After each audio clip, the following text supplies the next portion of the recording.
the Rise Up See Red podcast, all about the Arizona Cardinals and the NFL, featuring insider and outsider perspectives. Enjoy the best hour of Cardinals talk on the web. Now here are your hosts, Jess Root and Seth Cox.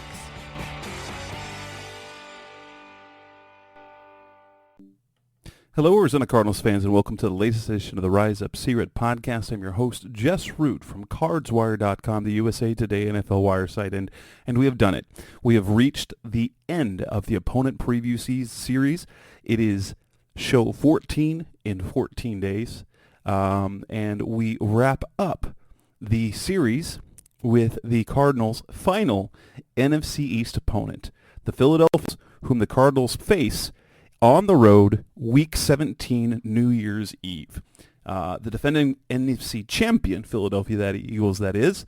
And to help us preview that opponent, not for the first time, he's back on the show again for at least the second time, is Eagles Wire managing editor Glenn Erby, a frequent flyer to the program, as it feels like the Cardinals and the Eagles seem to play often. Glenn, thanks for coming on. I appreciate it. How you been? Great, Jess. Appreciate you having me on. Hope everything is going great. It is. You know, things out in Philly, a place where people are, fans are perpetually unhappy. They've got to be pretty happy overall, aside from the sadness of seeing Patrick Mahomes come back and beat another team that they thought had the Chiefs beat. So congrats on a fabulous season, even though we had the disappointment on the end. Let's talk about that year first. Okay. What were the Eagles' expectations entering last season? Were their expectations to do what they did last year? I think they were a year ahead. I mean, I think if you ask Sirianni, if you ask some of the players, that is the expectation. For me, I thought, you wanted to improve on the 9-8 record. You wanted to win at least 10, 11 games, win a playoff game, get Jalen Hurts a playoff win. So I think from that standpoint, they improved. And then when you have the fast start, you have the 3 total losses in the regular season, and then get into the Super Bowl. I think they jumped a year ahead, which is good. So I think that the window that we actually thought was starting is starting now. So they got to a Super Bowl a year prior. So, the confidence is good. Continuity is high. Everything is great at the NovaCare complex. Absolutely. How would you rate, I believe last year when we were doing this show a year ago, we talked about Jalen Hurts. How was Jalen Hurts compared to your expectations in 2020? Oh, he continues to just shatter them. I think, like we just talked about, you wanted to see him come back, improve on his decision making, improve his accuracy, all those things. I think in terms of everything he did, his performance in the Super Bowl, MVP runner-up. I mean, it's a great thing. It gives the franchise continuity. I think for the next 7 to 10 years, they'll have really excellent quarterback play. So from that standpoint, they're set up to continue to be well. Do you think he still needs, I'm not going to say he necessarily has, but they've built an incredible running game to kind of help him out. They added AJ Brown, but does he continue to need that strong a running game? Does he need to be quote unquote protected like that? Or is he ready to cut loose and be on the same par as the gunslingers out there in the NFL? I think a little bit of both. I think from the accuracy standpoint, the arm strength, the maturity, the 30-something plus games he's played now, he's ready to be on their level. I think it doesn't help to have the NFL's best offensive line. I think it doesn't hurt you to have a group that, because that line is so good, you can do a committee by approach situation with the running back crew, which allows him to do more. So I think it's a little bit of both. I think he's going to take that next step. I think he'll join that elite class, but I think having the NFL's top offensive line and those guys, Lane Johnson, Jason Kelsey, guys like that, I think it allows him to be elite and a more complete player. What do the Eagles lose? Well, let's talk that before the loss impact. Okay. What were the feelings on your end and Eagles fans in general about Jonathan Gannon as a defensive coordinator, as he's now the Cardinals head coach, and Nick Rollis as a position coach? I know position coaches, it's hard to get a read on what the kind of what the vibe is, what the feeling is about position coaches, because they don't talk to media practically at all. So we don't really know much about them. But in terms of what the view coming off of last season, what was the general opinion about Jonathan Gannon as a coordinator, and then Nick Rallis, whatever that might have been the kind of the vibe about him? I think in terms of Gannon, I think if you know the sport, and not even necessarily knowing the sport, but if you know what you're watching, if you know the type of defense they're played, he's going to be a big loss. I don't know if it'd be the biggest loss. I think Rollins could be potentially a bigger loss just in terms of, youth potential. He's a rising star in the NFL world. Who knows if he couldn't have been the defensive coordinator. So I think from the standpoint of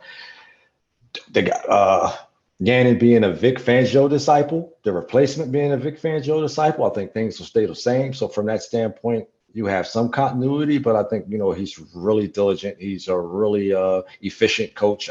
He put him in a really good position. I think you take away the Super Bowl loss and the inability to adjust to the Chiefs and the motion and the different things he did a really good job. How much of what happened in the second half of that Super Bowl do you place on Gannon? And how much do you just credit Mahomes and the Chiefs, because they did it to San Francisco, they did it to Cincinnati, in that they did it to San Francisco before they did it in the Super Bowl, they did it to Cincinnati in the championship game. Like, at what point, like, I know the media has been killing Gannon. Like, when Gannon went to talk at the Combine, it was a bunch of angry Eagles reporters. Correct. And that's what he had to talk about. How much blame do you put on Gannon for what happened?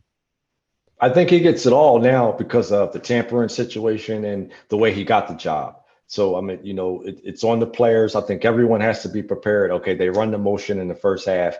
We'll figure it out in the second half. For them to do it again and do it multiple times in the second half, and I think both times they led to touchdowns, there's no adjustment, there's no communication. So I think, you already have a frustrated fan base, you already have frustrated players. Then when you learn about the tampering, the conversations during Super Bowl preparation, it makes it worse. I'm not sure, if you look at it from a broad spectrum, a couple of phone calls shouldn't have necessarily taken away from the preparation, but that's the way it looks. Yeah. Then it does the tampering thing. Are Eagles fans are they upset about that? Because the truth is, I hadn't heard anything about it until right before the draft, when the trade went down for the settle. And after the fact, and I mean, Lonnie Ossenfort didn't talk much about it, but Gannon talked about it. He said, yeah, after the NFC Championship game, Monty called him, just had a conversation. It was one phone call the day after the championship game. I personally have a hard time thinking that factored in at all. But okay. I mean, especially what we know about Gannon, right? It's not like most coordinators have a plan already in place for a head coaching interview. And the truth is, Gannon and Ossenfort had already connected a year before. And Gannon impressed him, but that's beside the point. That's interesting. But I am interested in that other perspective. Now, let's go. Coming up next on the Rise Up Sierra podcast, the Best Our Cardinals talking about. Let's talk about the offseason. There's been some big changes and big returns. That's coming up next on Rise Up Sierra. We're back on the Rise Up Sierra podcast, Best Our Cardinals talking. We moved to the offseason. It started with free agency. Well, actually, it started with coaching losses. We talked a little bit about that. Jonathan Gannon out the door, Nick Rallis. And there are some here who think that perhaps the Eagles are probably a little more disappointed in losing Rallis than Gannon, because you know that your coordinator is going to end up leaving if you have a good team. But then to lose the potential replacement for him, I'm actually very intrigued, because what is primarily a four-man front in Philly. Now, obviously, they switched it up a lot. Yeah. They remain here on paper a 3-4 front, which I'm very I thought we were going to see defense very similarly schemed to what Philly did, and at least on how they build the roster with positions. And they haven't changed the thing here, which has us, okay, what's it going to look like? Now, right. You have new defensive coordinator. What's the new coaching staff look like, and what is kind of the outlook there? I think on the offensive side of the ball, you have Brian Johnson replacing Shane Steichen. I think continuity there. He's known Jalen Hurts since he was a young kid, so I think from that familiarity, things would be okay. I think it's Sirianni's offense, so it'll be on Brian Johnson to bring some innovation to the offense. Something play calling. I think you'll see them take more chances, do more things that Hurts wants to do in terms of what we talked about in terms of the maturation. I think on defense, you'll see Desai be a little more aggressive. I don't necessarily think it'd be from a blitzing standpoint, but I think you may see one or two less linebackers. I think they're stacked up front, like you said, in terms of the 3-4. I think you'll see a 5-man front at times. I think you'll see a 4-man front. But I think for him, the goal would be to have 4 or 5 guys up front, one linebacker at times, and 5 or 6 defensive backs. Okay. So I think that's the switch you'll see in terms of guys being interchangeable, having versatility, and playing with a light box. You suffered several key losses in free agency. TJ, like that linebacking core is completely different. TJ Edwards to the Bears. Kaiser White comes to Arizona, where he projects to be TJ Edwards, is what it looks like in that role. Javon Hargrave leaves to the 49ers, but you do bring back you do bring back Darius Slay. You do bring back Jason Kelsey. You lose Isaac Seumalo. You lose C.J. Gardner-Johnson. How impactful are those losses?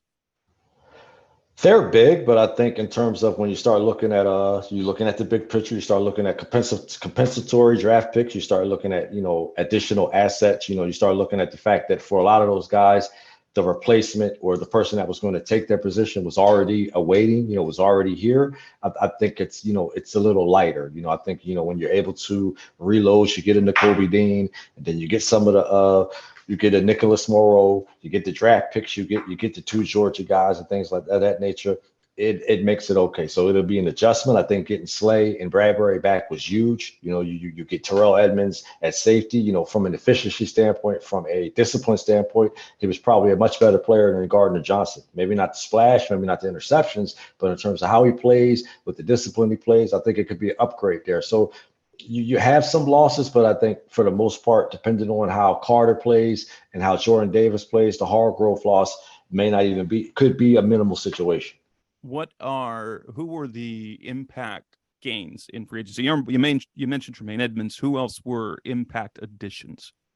Well, I think, Rashad Penny is definitely an impact position if he can stay healthy. You got DeAndre Swift via trade, not necessarily free agency. So I think from that standpoint, you're stacked on offense. Like I said, on defense, you have Greedy Williams. So you have the potential for a third guy, a guy that has a pedigree coming out of LSU. If he can stay healthy, you have a third cornerback there. You have Justin Evans at safety as well. Was healthy for the Saints last year. Contavious Street is a guy that can play defensive tackle, edge. So you have versatility, you have hybrids, you have a lot of things, different things going on from that standpoint on defense. And then in the draft, obviously, there was the joke about how you only draft Georgia guys. Well, with the addition of Jordan Davis last year, and then you get Jalen Carter. Were you surprised that Carter was there at number 9? For sure. I wasn't sure if they'd have to trade up. I mean, you hear things and you hear people talking. I wasn't sure he would get past the Bears. So from that standpoint, you wanted him. You knew if he continued to drop, we'd have a shot, but I wasn't sure Chicago would let him go. How high are you on him as a disruptor in the passing game when he didn't have necessarily the metrics? That's when we were leading up the draft. That was the one thing. Jalen Carter's especially in the top 5. Do you take a defensive tackle who has little to no pass like he's not Ndamukong Suh, he's not Aaron Donald? Can he or is he going to develop into something like a Quinnen Williams, or will that take a couple of years?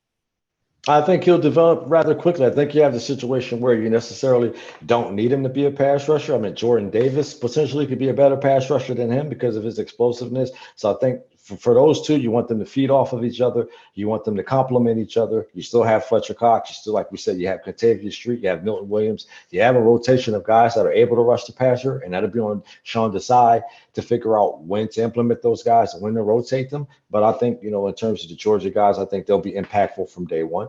Nolan Smith, also in the first round, number 30, athletic freak. Where does he fit?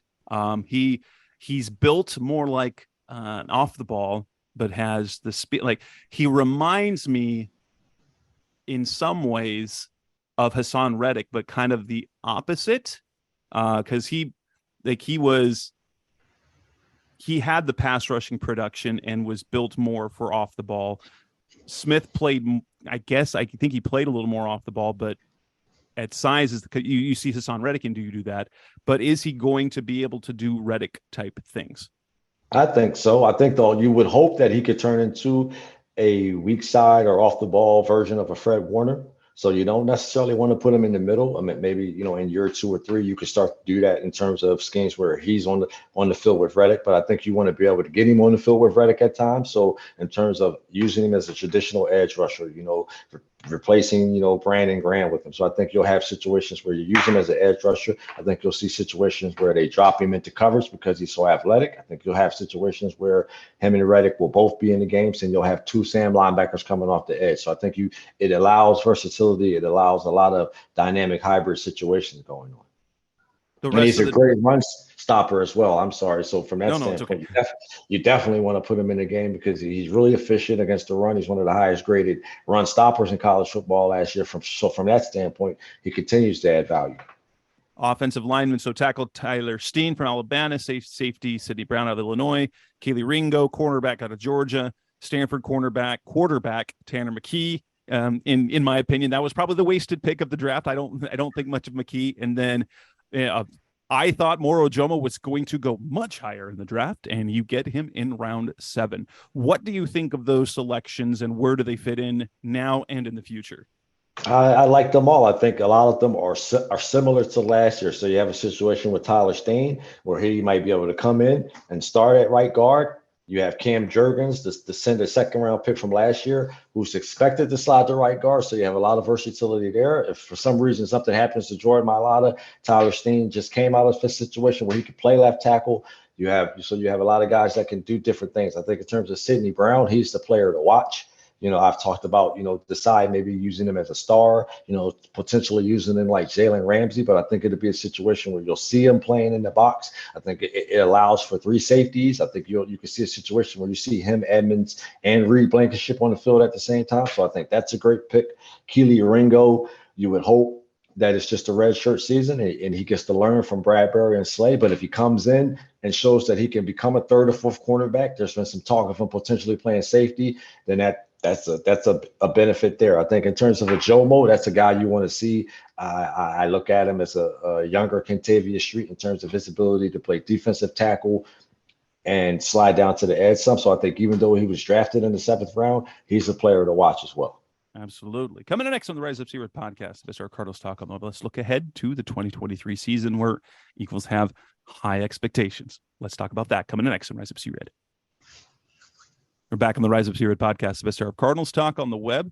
The Eagles enter 2023 as one of the favorites in the NFC and one of the favorites in the NFL. One of the elite teams, Jalen Hurts, playing at a high level, brand new, gazillion-dollar contract. The returning key veterans, they're cornerbacks. You got Fletcher Cox coming back for another year, a guy that I thought might maybe follow Gannon to Arizona, but they chose not to go with old guys at all there. Jason Kelce comes back. You've got Georgia athletes all over the field. You've got a running back situation again that looks incredibly strong with Rashad Penny and DeAndre Swift. Didn't Boston come back as well? Correct.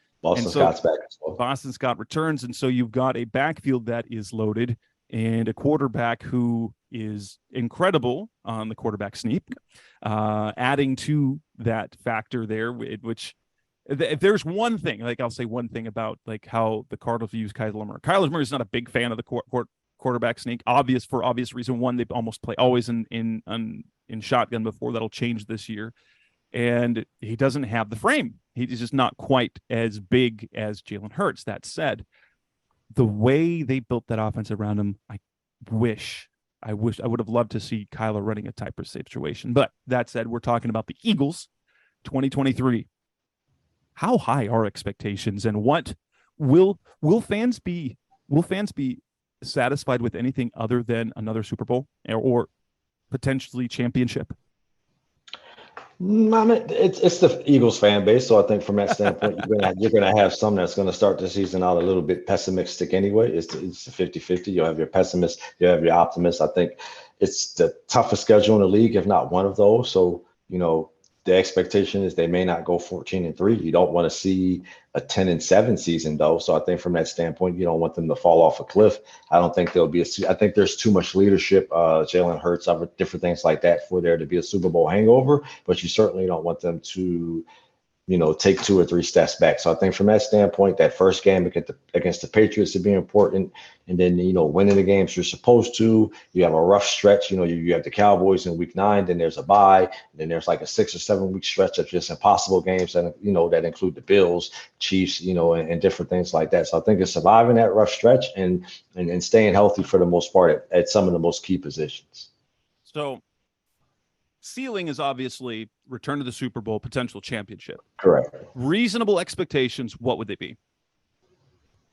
For me, the expectation is to get back to the playoffs, definitely win the division. You don't want a first round exit. You're hopeful of getting the bye, but just to keep that consistency, get back to the postseason. Of course, you to improve on last year, you'd have to win the Super Bowl, but definitely just getting back to the playoffs, staying consistent, no drop offs at key areas and things like that. What do you think their floor?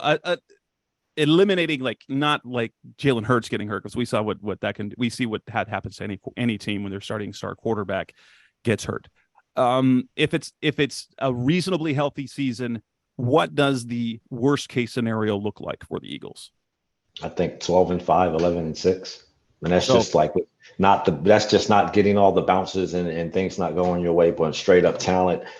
Game by game. Everyone stays reasonably healthy. 12-5 is the worst you'll see.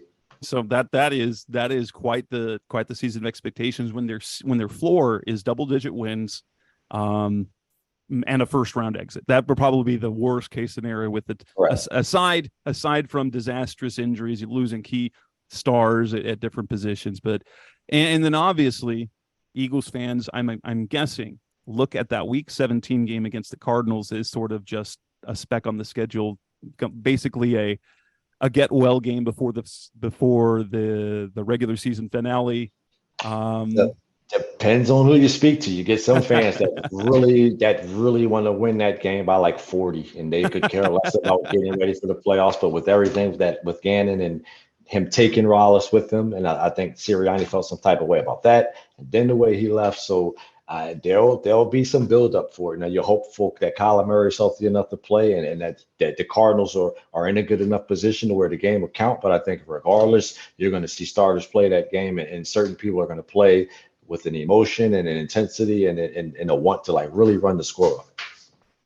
Guys, Glenn Erby from Eagles Wire, managing editor over there, now a frequent flyer of the opponent preview shows as the Cardinals play the Eagles again, although they are in very different situations. We got the connection with Jonathan Gannon, Nick Rollis, Kaiser White, and then the Eagles, of course, have Hassan Reddick, all that fun stuff. Glenn, thank you so much for your time. We'll wrap up this edition of the Rise Up C-Red podcast, best of Cardinals talk on the web. Glenn, how can Cardinals fans, if they want to get to know a little bit more about you and how to follow you, obviously they can go to eagleswire.com.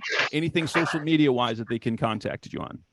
You can find me on Twitter at the Cover 2 NFL. You can find me on YouTube at the Cover 2 NFL, talking Eagles with the Cover 2, Facebook as well, Eagles News Daily, different things like that. So I'll be around. All right, man. And that wraps up this edition of the Rise Up C-Red podcast, the best of Cardinals talk on the web. This is the final edition of the opponent preview series, and we will be back soon in just a couple of days with our training camp preview, back with Seth Cox. I'm Jess Root. This is the Rise Up C-Red podcast. Thanks for listening as always. Thanks for listening to the latest edition of the Rise Up C-Red podcast. Listen to previous episodes and subscribe to the show on Apple Podcasts, Stitcher Radio, Audioboom, or many other podcast platforms so shows are delivered directly to your mobile device. Please give the show a 5-star rating and always support the sponsors who support the show. We'll be back soon for the best hour of Cardinals talk on the web. Rise up, Red Sea, be Red Sea Red, and of course, Rise up, Sea Red.